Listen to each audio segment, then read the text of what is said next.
Okay, तो recently ना जब मैं अपने घर जयपुर से बॉम्बे वापस आ रही थी तो मेरा मन किया कि मैं अपने साथ अपने सूटकेस में कपड़ों के साथ साथ अपना बचपन भी ले आऊँ।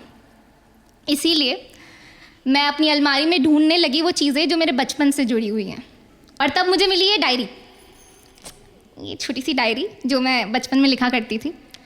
और इसमें जब मैंने लेटर पढ़े ना तो मुझे लगा कि क्या इमो राइटर हुआ करती थी मैं, मतलब अभी कुछ नहीं है, उस टाइम पे जो मैंने लिखा है, बाय गॉड। तो अभी मैंने सोचा आपके साथ बांट दूँ because you are very special to me. थोड़े थोड़े, are you ready for it? थोड़ा जोर से यस बोलना पड़ेगा।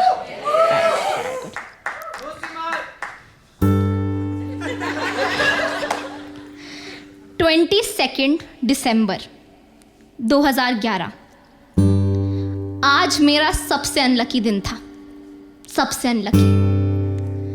मैम ने पूरी क्लास में से कुछ बच्चे बुलाए, उनमें से मैं भी थी।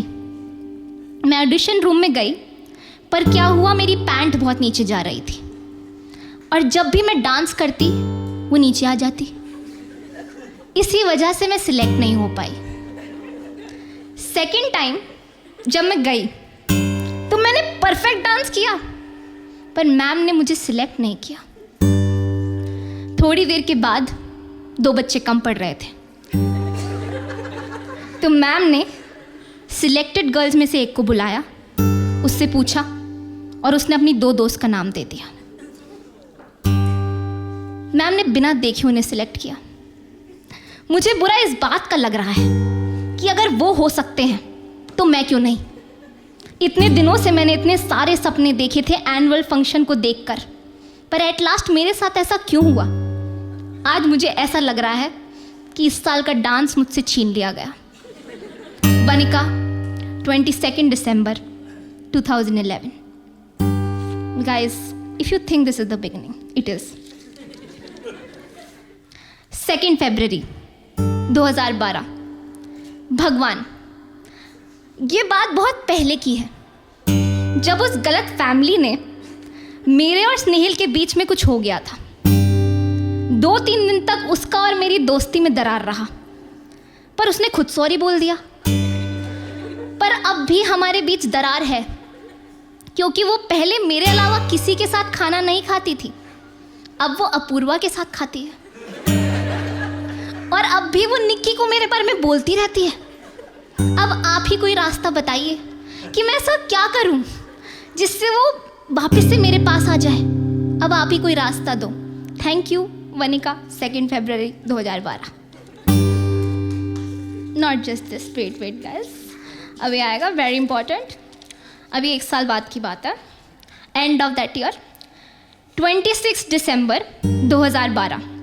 भगवान, आपको तो एक ही टाइटल मिलना चाहिए, स्नेहिल के प्यारे,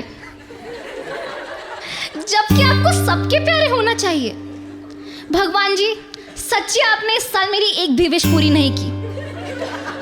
इतना दुख है कि ऐसा लगता है कि मैं स्कूल क्यों ही जाऊं।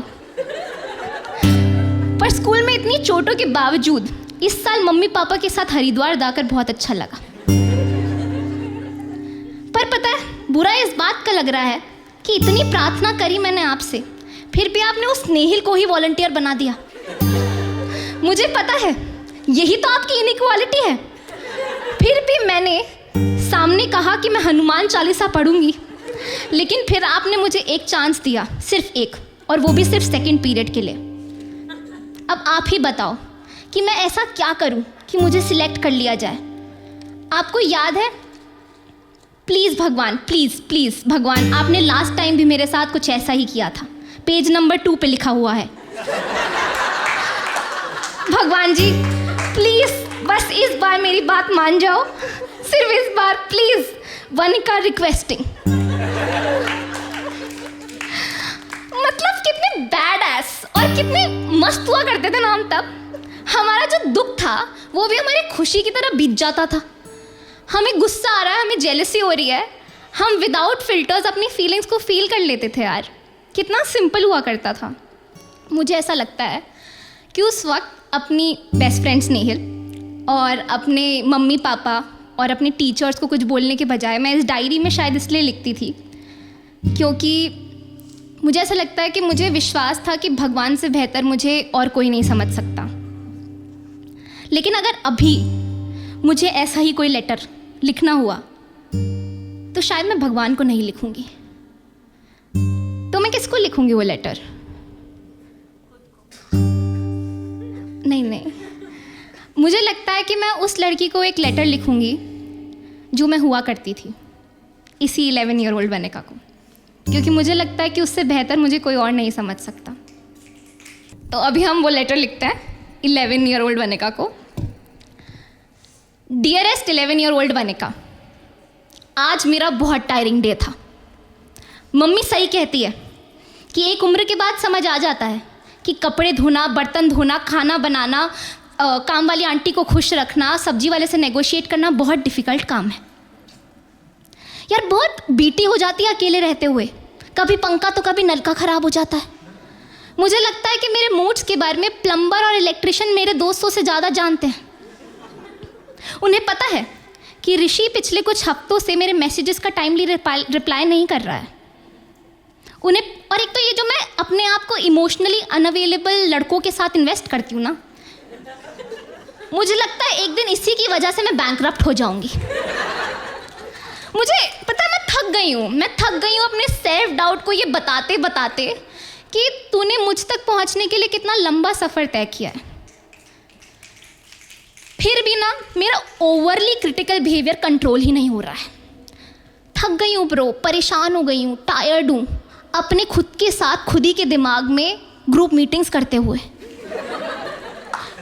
बहुत डिफ़िकल्ट है लड़की से वुमन होने तक का सफ़र तय करना, क्योंकि इस टाइम पे अगर कभी पीरियड्स आ जाते हैं ना टाइम से, तो सेलिब्रेट करने का मन करता है। मूड स्विंग्स और एक्ने दोनों ही आउट ऑफ कंट्रोल जा रहे हैं। कोई आइडिया नहीं है। पता है, जैसे खाती हूँ, जैसे चलती हूँ, जैसे पानी पीती हूँ, जैसे सोती हूँ, अपैरेंटली सब गलत है और उसी की वजह से मेरी बॉडी में डेफिशिएंसी हो रही है। पर इतना सब कुछ करने के बाद भी जब भी मैं ये डायरी पढ़ती हूँ और तेरी तस्वीर देखती हूँ ना, तो ऐसा लगता है कि मैं सब डील कर लूँगी यार। तेरा सफ़र, तेरी ख्वाहिशें, तेरी शिकायतें मेरे लिए ज़रूरी हैं, इम्पॉर्टेंट है। इसीलिए मैं तुझसे प्रॉमिस करती हूँ कि I won't ever let you down, क्योंकि मुझे पता है you have had a journey with Snehil, you have had a journey with annual function and you are never going to be on stage, but today you are.